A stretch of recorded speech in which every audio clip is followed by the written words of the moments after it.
So I'm here with Phil Sullivan from Burke. G'day, Phil. Good morning, brother. How are you? I'm well. That's good. Brother, we've travelled a few miles together I reckon so. in Burke. Yeah. And tell us a bit about your Burke background. Well, you know, my homeland is Burke. Burke's on my homeland, which is the home of the Ngiyambaa people, and Bawarna and Cobar and Louth, and all of them little places are part of my Ngurumpa, my camp world. Mm.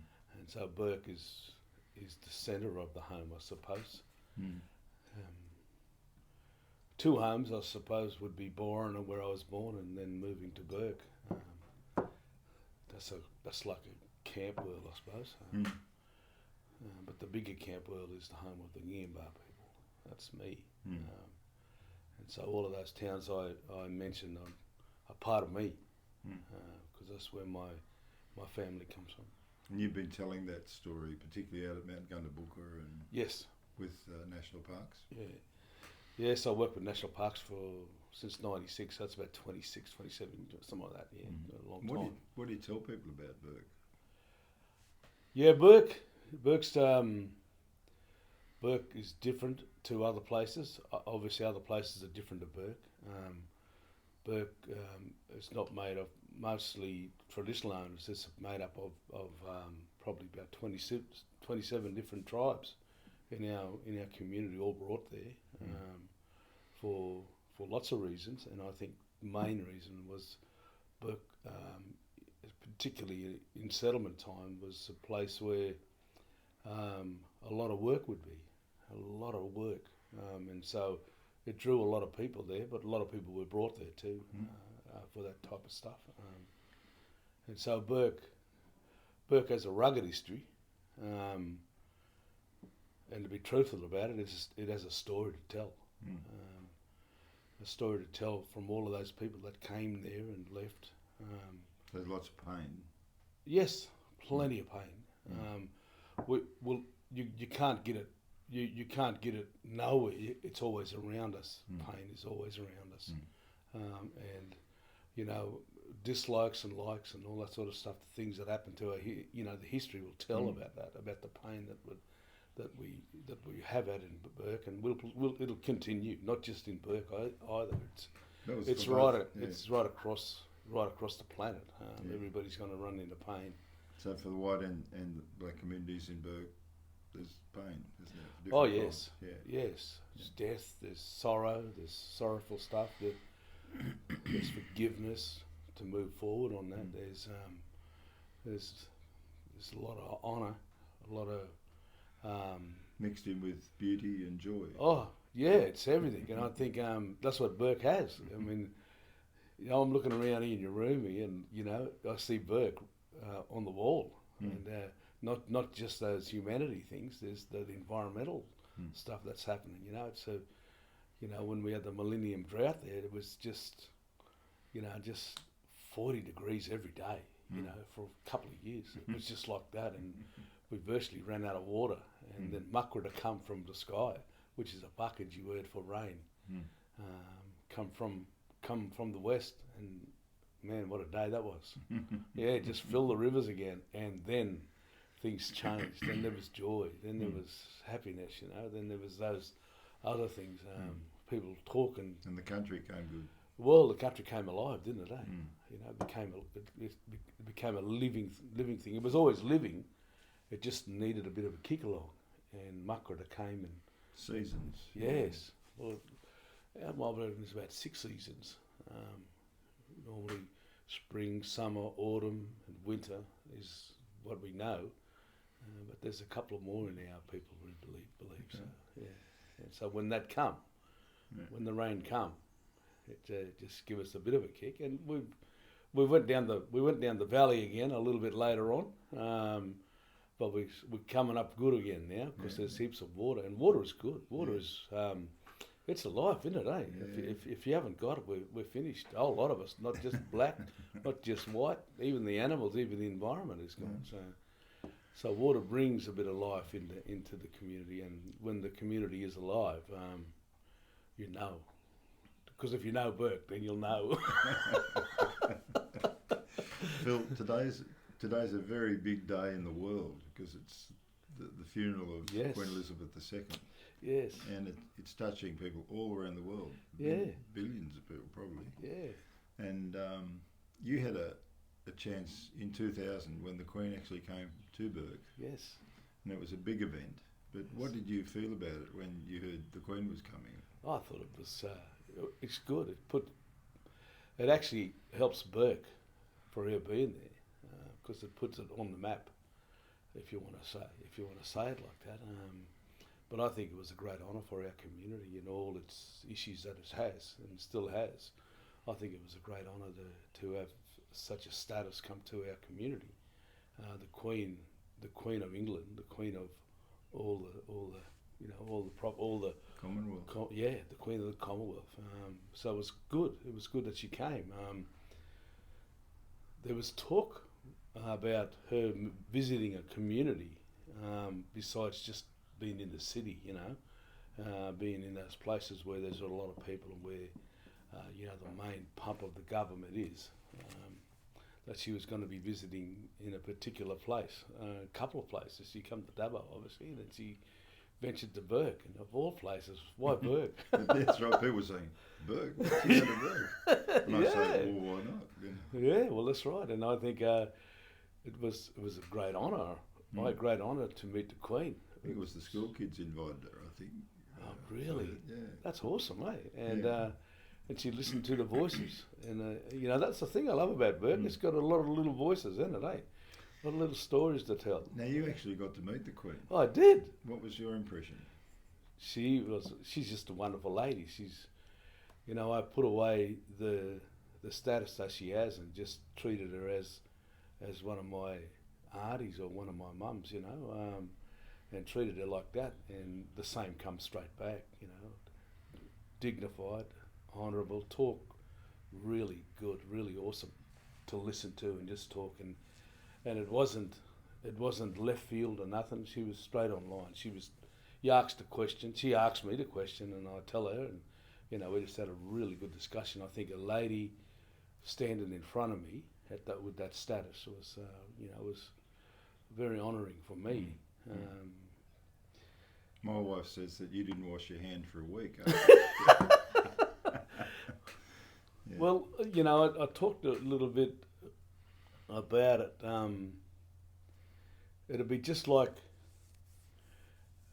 me meeting my grandfather, and I never had that opportunity to meet my grandfather. My mum never met her own father, and just to meet her was just like that. I wish I could meet my grandfather. Yeah, heard a lot about him. He was a good man, great man. Did he make mistakes? He would have made a lot of mistakes, living in the time that he lived, and it would have been a great honour to meet him, and it was just like with the Queen, it was a great honour just to meet her, just to, because she's worldwide known, and then she come to a little place called Bourke in Australia, New South Wales, because all the little ones who give the voice sent a letter and wanted her to come and visit, and I was very honoured to meet her back in my hometown. I think, and she is. I mean, sitting through all of that politics and sitting through all of that loyalty stuff that she has to, that would stress anybody out, because it is a hard job. 70 years.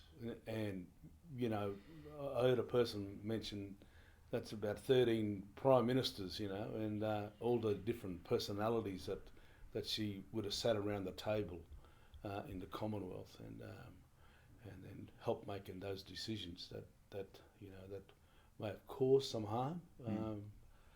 Once they may have, probably did cause some harm to some people, but also caused a lot of good stuff for people right across the planet. And if I remember rightly, there's a picture of you and the Queen still up in the Berkshire Chambers. yes, it's still there. It's in the Shire Chambers, but they might have moved it now. I don't know. Might have been there too long. But yeah, so today we don't. I don't curse the day of her burial. I celebrate the day of her burial. think Is it along the lines of, like we hear it all the time now, we pay respect to elders past, present, Yes. and emerging. Yeah. Is it along that line too, that you're respecting an elder who's earned respect? Yes, yeah. Mm. It's like my grandfather. Mm. It's the same thing, and my father too. So, Mm. and my mum, it's the same thing. Mm. If I pull one out to the left side, well then I have no respect Mm. to the people that I may have disliked for a long time. It's the same thing. Mm. And when you think about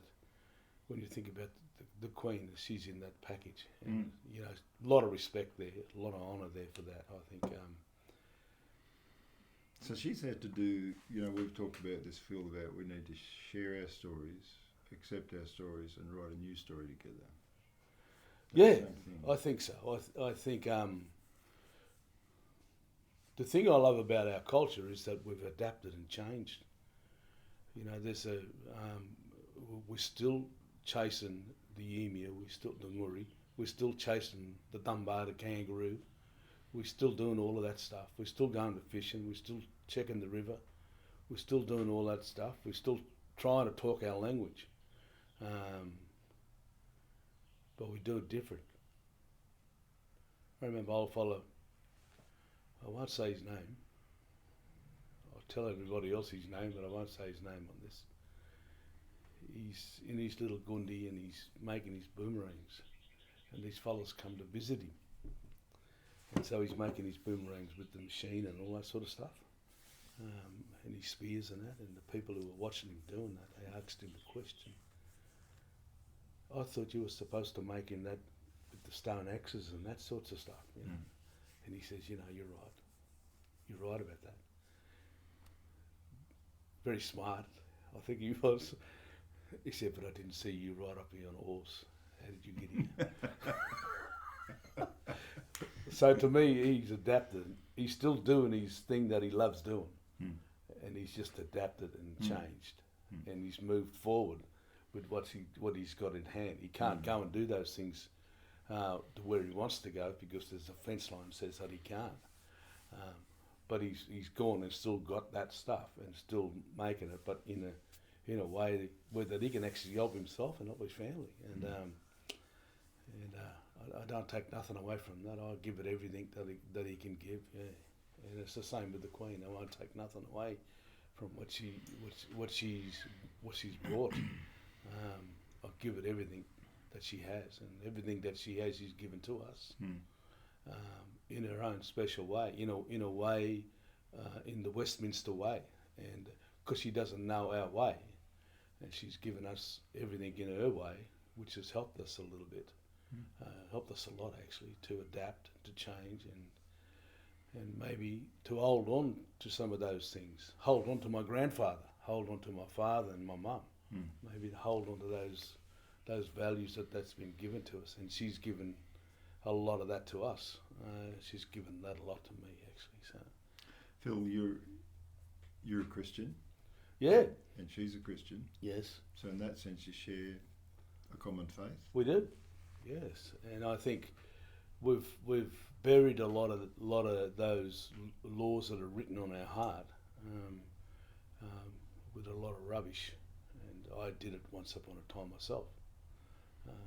But those laws that are written on our heart are the true laws of humanity, and they need to rise again, need to be risen again, and that's why I celebrate today, because one of the things that she has shown me anyway is that there is faith. Once you put that to the task, she has a lot of faith. She has a lot of faith in what she's done. Like you said, 70 years, 13 prime ministers, that's a long time. That's, to do what she has to do as being the Queen of the Commonwealth. And there's a lot of great honour in that. There's a lot of love and respect in that. And not just from me, but from a lot of people right across the planet. And we're gonna get our brothers and sisters that are gonna speak against us, and that's fine. They have a voice, they have a story, and that's what our job is to tell the story, and why we tell it. And I think And to listen to one another. Yeah, and be truthful about that. You know, I think when the day comes and we talk truth, that's when we will heal. You know, so, and I believe she had that. She had that same law when we talk truth.